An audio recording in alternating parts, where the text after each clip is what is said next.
मैं बहुत सौभाग्यशाली हूं और गर्वान्वित महसूस करता हूं, गर्व इस बात का कि जो प्रस्ताव न्याय पथ के नाम से कार्य समिति ने कल बनाया है वो आप सबके समक्ष हम लोग रख रहे हैं।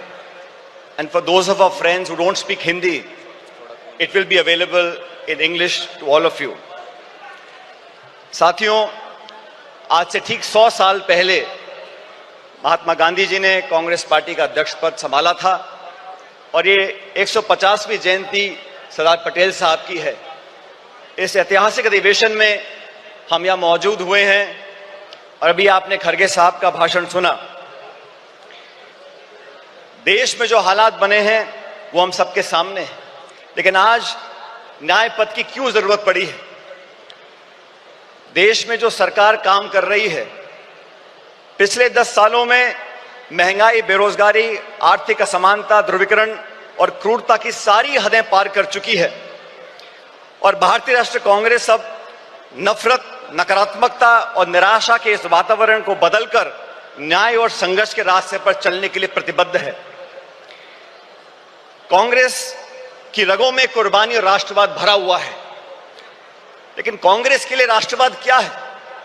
जो लोग राष्ट्रवाद की दुहाई देते हैं, राष्ट्रवाद का चोला ओढ़कर वोट बटोरने का काम करते हैं, मैं उन लोगों को बताना चाहता हूं कि कांग्रेस पार्टी का जन्म संघर्ष के लिए हुआ, देश की आजादी के लिए हुआ और कांग्रेस पार्टी के सुनहरे इतिहास में हमारे नेताओं ने जो कुर्बानियां दी हैं उसका पूरे देश और दुनिया में कोई दूसरा उदाहरण नहीं है। कांग्रेस पार्टी के नेताओं ने देश को अखंड रखने के लिए, चाहे इंदिरा गांधी जी हो, चाहे राजीव गांधी जी हो, चाहे सरदार बेअंत सिंह हो, उन्होंने अपने प्राण न्यौछावर किए, छातियों पे गोलियां खाई इस देश की अखंडता और समृद्धता को एक रखने के लिए। ये कांग्रेस का राष्ट्रवाद है। कांग्रेस का राष्ट्रवाद भारत को जोड़ने का है, भाजपा का राष्ट्रवाद समाज को तोड़ने का है। कांग्रेस का राष्ट्रवाद भारत की अनेकता को एकता में मिलाने का है और भाजपा का राष्ट्रवाद अनेकता को खत्म करने का है। सत्ता को हथियाने के लिए और बरकरार रखने के लिए धर्म, जाति, क्षेत्रवाद, भाषा, पहनावा और खान पान में लोगों को बांटने के लिए जो राष्ट्रवाद की दुहाई देते हैं, उनको आईना दिखाने का अब समय आ चुका है। वो लोग जो कांग्रेस मुक्त बनाने की बात करते हैं, मैं याद दिलाना चाहता हूं आपको, राजीव गांधी जी प्रधानमंत्री बने थे तो कांग्रेस के पास 400 से ज्यादा सांसद थे। हमने कभी नहीं सुना राजीव जी को बोलते हुए कि विपक्ष मुक्त देश बनाना चाहते हैं या भाजपा मुक्त देश बनाना चाहते हैं। लेकिन घमंड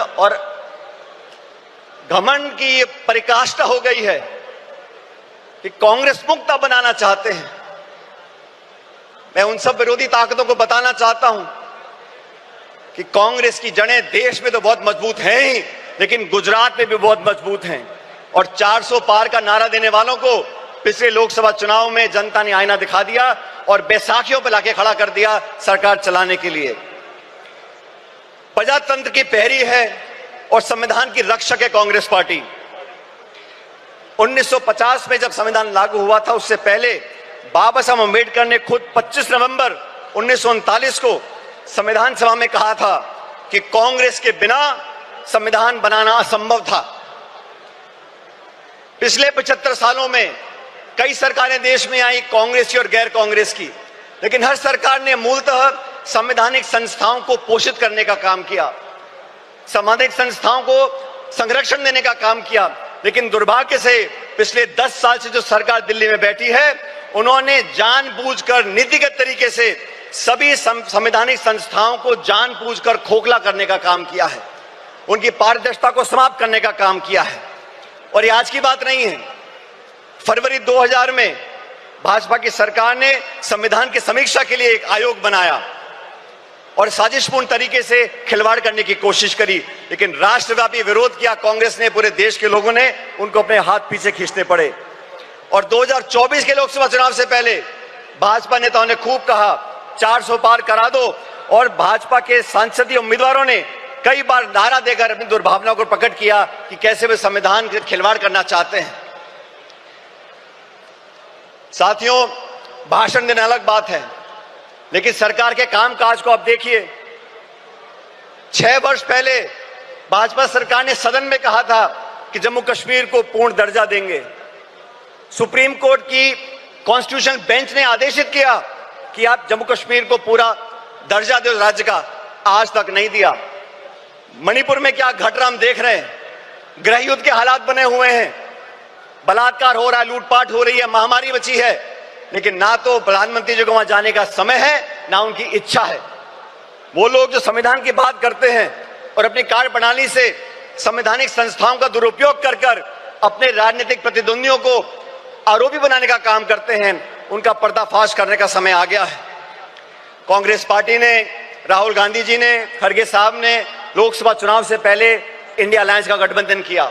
देश के सामने जो चुनौतियां थी उसका सामना करने के लिए समान दृष्टिकोण रखने वाले दलों को साथ लेकर आए थे और भविष्य में भी भाजपा सरकार को चुनौती देने के लिए संसद के अंदर और संसद के बाहर समय पड़ने पर तमाम हमारे इंडिया अलायंस के गठबंधन के साथियों के साथ हम चर्चा कर आगे बढ़ने का काम करेंगे।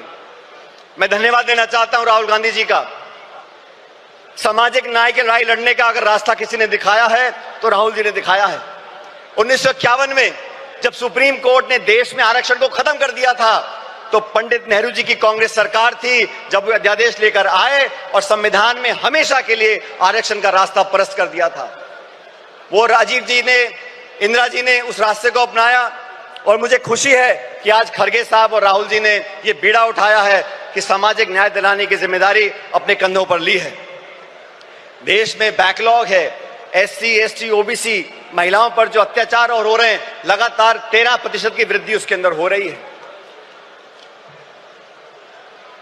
देश का सद्भाव, सर्वधर्म समभाव, आज जो टकराव पैदा किया गया है, भाई को भाई से लड़ाने की जो एक साजिश रची जा रही है, उसके खिलाफ हम सब कांग्रेस जनों को साथ खड़ा होना होगा। बिना संकोच के हमें कहना होगा, जैसा सरदार पटेल ने 1948 में जयपुर के अधिवेशन में कहा था कि कांग्रेस और कांग्रेस की सरकारें इस बात के लिए प्रतिबद्ध हैं कि भारत एक सच्चा धर्मनिरपेक्ष राज्य हो। हमारी अलग अलग पृष्ठभूमियां हैं, संस्कृति है, वेशभूषा है, खाना पीना है, भाषाएं हैं, लेकिन जो लोग उत्तर दक्षिण के राग में धर्म, जाति, गोत्र के नाम पर लोगों को बांटना चाहते हैं, उन लोगों से हमको सावधान रहना पड़ेगा।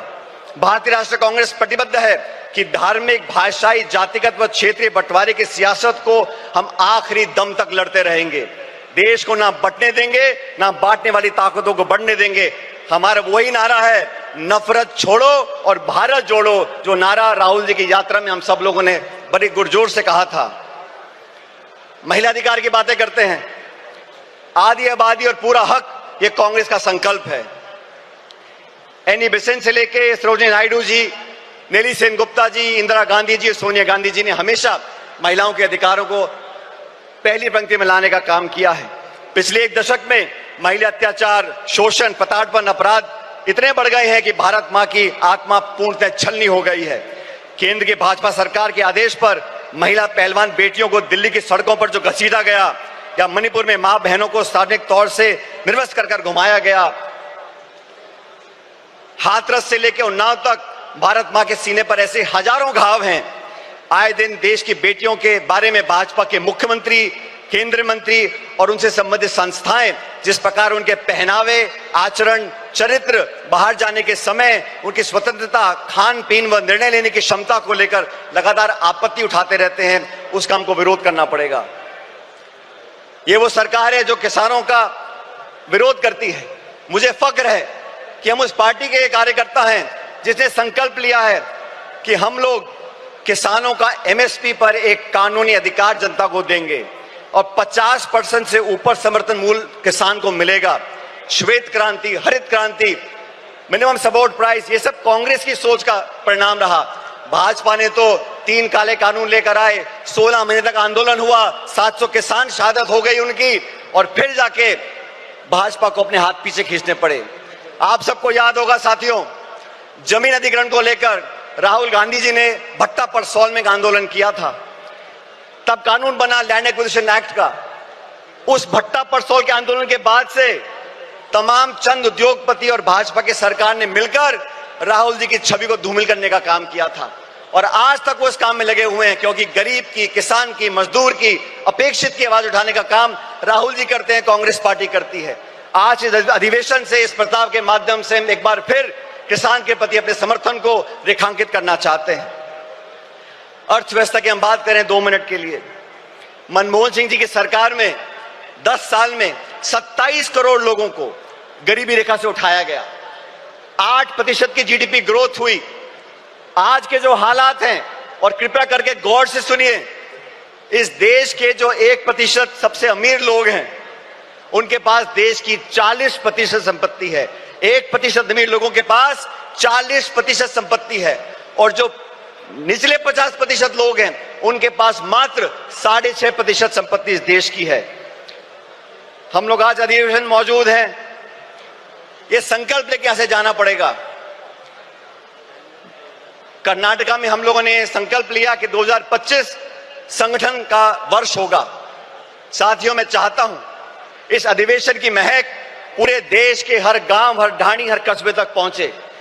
जिस इच्छा शक्ति के साथ हम संघर्ष कर रहे हैं, जिस मजबूती से राहुल गांधी जी, मोदी जी और पूरी सरकार को चुनौती दे रहे हैं, उनके साथ कंधे से कंधा मिलाकर हम लोगों को राजनीतिक विजय प्राप्त करनी पड़ेगी। और राजनीतिक विजय प्राप्त करने के लिए संगठन को मजबूत करना बहुत जरूरी है। न्याय का संकल्प, संघर्ष का पथ। आज साथियों, हम एकजुट हो जाएं, पूरी दृढ़ इच्छा शक्ति के साथ न्याय का संकल्प करें, संघर्ष के पथ पर आगे बढ़ें। और आज इस बेहद कठिन दौर से हम गुजर रहे हैं, लेकिन हम सभी साथी कार्यकर्ता मजबूती से कांग्रेस की अपनी असीम संगठनात्मक क्षमता, दक्षता, कार्यकुशलता के आधार पर अधिक से अधिक विस्तार करें, और भारतवासियों के लिए न्याय के संघर्ष का संकल्प सरकार हम साकार करेंगे। ये संघर्ष रंग लाएगा और विजय दिलाएगा। मैं अंत में दिनकर साहब की कुछ पंक्तियों को परिभाषित कर आपके बीच रखना चाहता हूं। चले संघर्ष आठों याम तुमसे, चले संघर्ष आठों याम तुमसे, करेंगे अंत तक संग्राम तुमसे। हमारे न्याय की संकल्पना साकार होगी, कांग्रेस की फिर जय जयकार होगी। बहुत बहुत धन्यवाद। जय हिंद।